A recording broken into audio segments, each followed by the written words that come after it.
Hello, my name is Karis Carlton, and this is for Genetics 311, Exam 1 video, no, Exam 3 video 1. Okay, so I'm going to move you closer here and explain what I have drawn. I'm going to start off by explaining the nucleus matrix, and that's what this is demonstrated over here. This is the DNA loop, and this is it attached. And over here is just DNA in the nucleus of a cell. So, starting off with the nuclear matrix, what it is, it's a network of fibers inside the cell's nucleus. And what it does is it anchors DNA in different parts around the cell. You can kind of think of this as like a sponge is what it does to DNA. And so, and it does this because like there are a lot of different things moving around in the cell. So, just think like things come together, the DNA is going to come together. And so you can also think of the nuclear matrix as a way of organizing and generating, generating information within the cell. And so there's a problem with this because with all that anchored, the DNA is going to eventually need to uncoil and open up for transcription replication.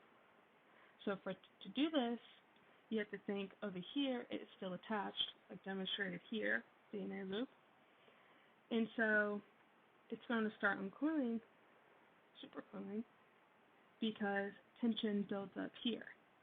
And so eventually it comes to a point, it can't go anymore, and it starts supercoiling like this. And this is a problem because, eventually the DNA needs to uncoil for, like I said, transcription and replication.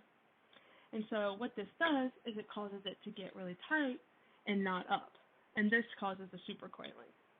So to help prevent this, how to fix this, the type of isomers help prevent supercoiling. So we can also think of the supercoiling as there's a negative and a positive. Negative to the left, you think like -2 turns, pull apart, under rotate, and the circular DNA, once it does this, it comes apart more like this. And then there's also positive, which is to the right, just think of like +2 and over rotating, and it comes and it coils really tight.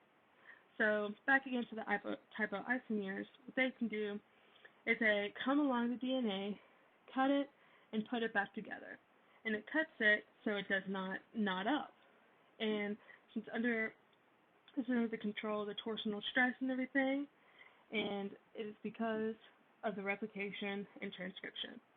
So what can happen, there are two type of isomers. Type of isomer 1 comes along and will cut one strand of the double helix and uncoil it like this. There, where it comes apart. Type of isomer 2 comes along and cuts both strands of the double helix, helping it, looking like that.